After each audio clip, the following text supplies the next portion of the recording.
ફરી નહીં યોજાઈ નીટની પરીક્ષા, સુપ્રીમ કોર્ટનો મહત્વપૂર્ણ ચુકાદો, કહ્યું અસર ફક્ત 2 જગ્યા સુધી। નીટની પરીક્ષા અંગે દાખલ અરજીઓ પર સુપ્રીમ કોર્ટે મહત્વપૂર્ણ ચુકાદો આપી દીધો છે। CJI ચંદ્રચૂડે કહ્યું કે પેપર લીક વ્યાપક સ્તરે થયું નથી। નેશનલ ટેસ્ટિંગ એજન્સી હવે આગળથી ધ્યાન રાખે, આ પ્રકારની બેદરકારીથી બચે।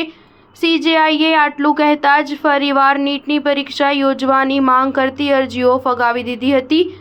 નીટ પેપર લીક મામલે સુપ્રીમ કોર્ટે અંતિમ ચુકાદો આપી દીધો છે। કોર્ટે કહ્યું કે તમામ પક્ષકારોની દલીલો સાંભળ્યા બાદ અમે આ નિષ્કર્ષ પર પહોંચ્યા છીએ કે પેપર લીકની અસર હજારીબાગ અને પટના સુધી જ મર્યાદિત છે। સુપ્રીમ કોર્ટે કહ્યું કે પરીક્ષામાં હાજર રહેલા ઉમેદવારોની ઓળખ સુનિશ્ચિત કરવાની અને પેપર લીક થવાને રોકવા માટે સ્ટોરેજ માટે SOP તૈયાર કરવાની જવાબદારી સરકાર અને NTAની છે। CJIએ સુનાવણી દરમિયાન કહ્યું કે અમે નિષ્કર્ષ પર પહોંચ્યા છીએ કે પેપર કોઈ સિસ્ટમેટિક રીતે બ્રીચ નહોતું થયું। લીકની ઘટના ફક્ત પટના અને હજારીબાગ સુધી જ મર્યાદિત હતી।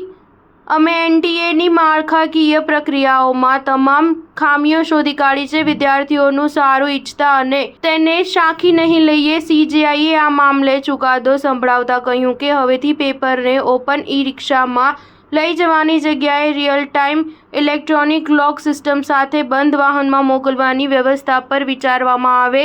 સમિતિ વિદ્યાર્થીઓની માનસિક હાલતમાં સુધારો કરવાના કાર્યક્રમની યોજનાઓ અંગે ભલામણ કરે, આ સાથે વિદ્યાર્થીઓ પર થયેલી માનસિક અસરનું આકલન પણ કરે। આ સાથે સમિતિને NTAના સભ્યો, પરીક્ષકો, કર્મચારીઓ વગેરેની ટ્રેનિંગની વ્યવહારિકતા પર વિચાર કરવાનું સૂચન કરાયું, જેથી પરીક્ષાની અખંડતાને સારી રીતે સંભાળી શકાય। સ્ટાર ન્યૂઝ 7 હંમેશા સચ્ચાઈની સાથે।